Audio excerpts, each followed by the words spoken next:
పరమాత్మ గురించి, సృష్టి గురించి, నేను ఎవరు మరియు మరణానంతరము జీవాత్మ ప్రయాణం లేక పునర్జన్మల గురించి తెలుసుకోవాలి అని కోరుకునే వారికి శతకోటి ప్రణామాలు. మహాభారత యుద్ధ ప్రారంభానికి ముందు దుఃఖితుడైన అర్జునుడికి శ్రీకృష్ణ పరమాత్మ ఉపదేశించిన ఈ భగవద్గీత భూమిపై ఉన్న ప్రతి మనిషికి మహోన్నతమైన మార్గదర్శకము. పరమాత్మ, విశ్వము మరియు మనస్సు ఈ మూడింటి అనుసంధానమే ఈ భగవద్గీత. కావున శ్రీకృష్ణ పరమాత్మ ఈ భగవద్గీతను నీకే ఉపదేశిస్తూ ఉన్నాడు అనే దృఢమైన భావముతో నీవు ఈ భగవద్గీతను అర్థం చేసుకోవాలి. అనంతమైన పరమాత్మలో అణుమాత్రంగా వ్యక్తమై ఉన్న సమస్త చరాచర జగత్తులో ఉన్న మానవులు కూడా పరమాత్మ స్వరూపులుగా భావించి నాలో ఆధ్యాత్మిక అహంకారము అణుమాత్రము కూడా లేకుండా ప్రతి ఒక్కరిని చేతులు జోడించి నమస్కరించి వేడుకుంటూ ఉన్నాను. ఈ వీడియోలో శ్రీకృష్ణ పరమాత్మ సమస్త మానవాళికి కూడా విముక్తి కలిగించే భగవద్గీత సారాంశము అయిన ప్రతి అక్షరము, ప్రతి పదము, ప్రతి మాట కోహినూర్ వజ్రము కన్నా చాలా గొప్ప విలువైనదిగా భావించి మీరు ఈ వీడియోలను పూర్తిగా అర్థము చేసుకొని మోక్ష మార్గమునకు చేరడమే కాకుండా ఈ వీడియోలను ప్రతి ఒక్కరికి మరియు వీలైనంత ఎక్కువ మందికి ఈ వీడియోలను షేర్ చేసి ఈ ఆధ్యాత్మిక మహాయాత్రలో మీరు కూడా భాగస్వాములు కావాలని వేడుకుంటున్నాను. 16వ అధ్యాయము దైవాసుర సంపద్విభాగ యోగము. ఈ అధ్యాయములో శ్రీకృష్ణ పరమాత్మ మనుష్యులలో ఉండే 2 రకాల స్వభావాలను వివరిస్తున్నాడు. దైవీ గుణాలు మరియు అసురీ గుణాలు.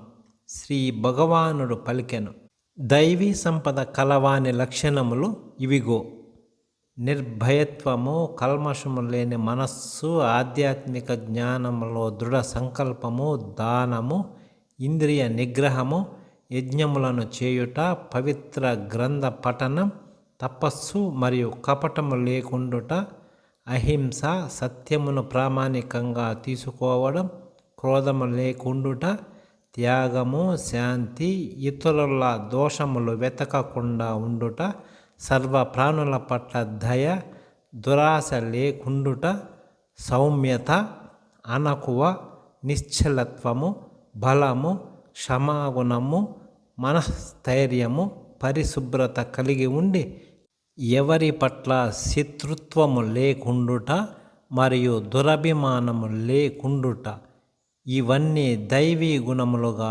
చెప్పబడును.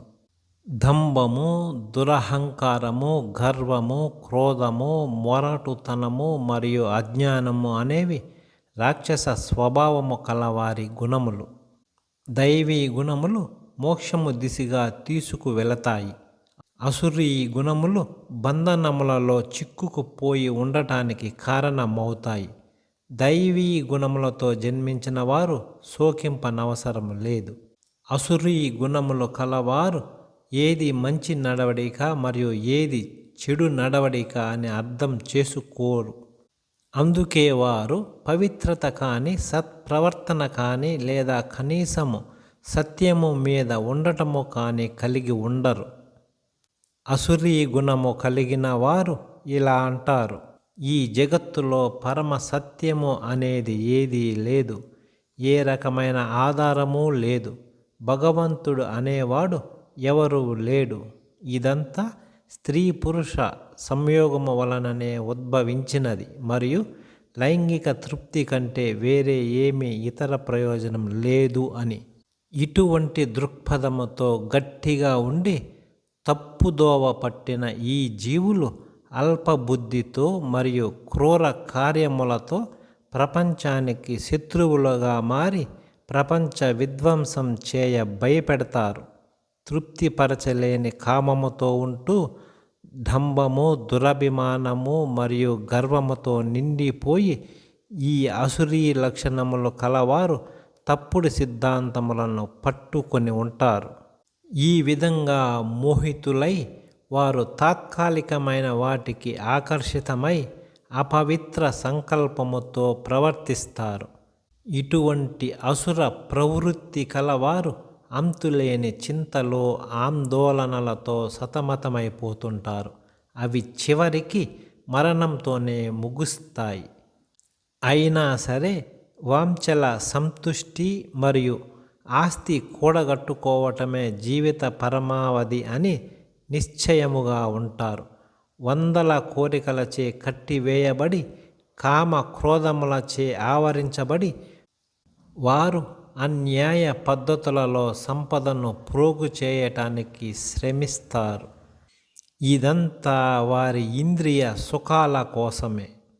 అసురీ లక్షణములు కలిగిన వారు ఇలా ఆలోచిస్తారు: నేను ఈనాటికే చాలా ధనమును సంపాదించాను, నా ఈ కోరికలను తీర్చుకుంటాను, ఇదంతా నాదే, రేపు నాకు ఇంకా వస్తుంది. ఆ శత్రువు నాచే నాశనము అయిపోయినాడు మరియు నేను మిగతా వారిని కూడా నాశనము చేస్తాను. నేనే స్వయముగా దేవుడి వంటి వాడిని, నేనే ఇదంతా భోగించేది. నేను దోషరహితుడను, నేను శక్తిమంతుడను మరియు నేను అందంగా ఉన్నాను. నేను ధనవంతుడను మరియు గొప్ప హోదాలో ఉన్న బంధువులు నాకు ఉన్నారు. నాకు సాటి ఎవరు? నేను యజ్ఞములు చేస్తాను, దానములు ఇస్తాను, ఆనందిస్తాను. ఈ విధంగా అసుర గుణములు కలవారు అజ్ఞానముచే భ్రమపడుతుంటారు.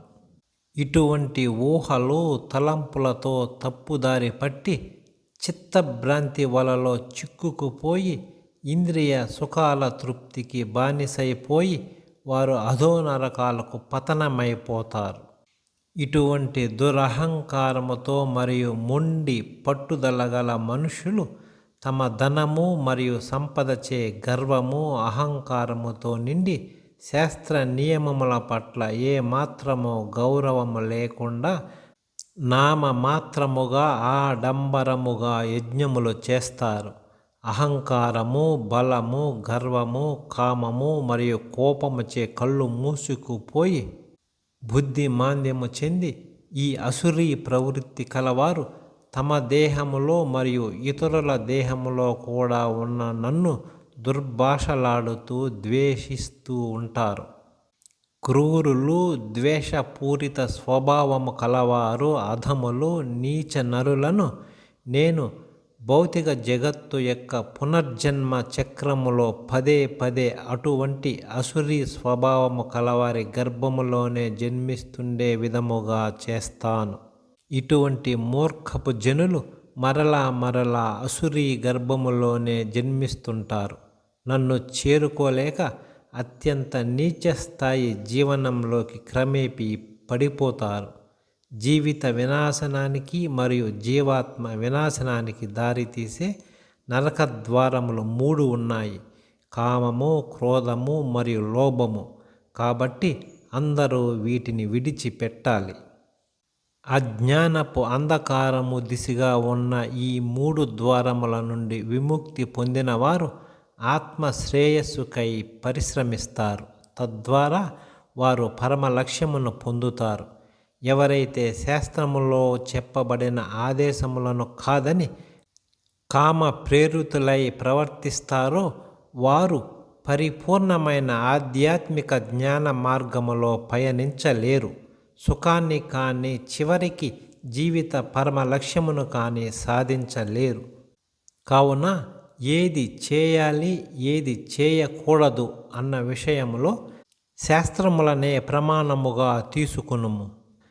శాస్త్ర విధి విధానాలు, ఉపదేశాలను తెలుసుకునుము మరియు ఆ విధముగానే ఈ జగత్తులో ప్రవర్తించుము. ఈ అధ్యాయము సమాప్తము.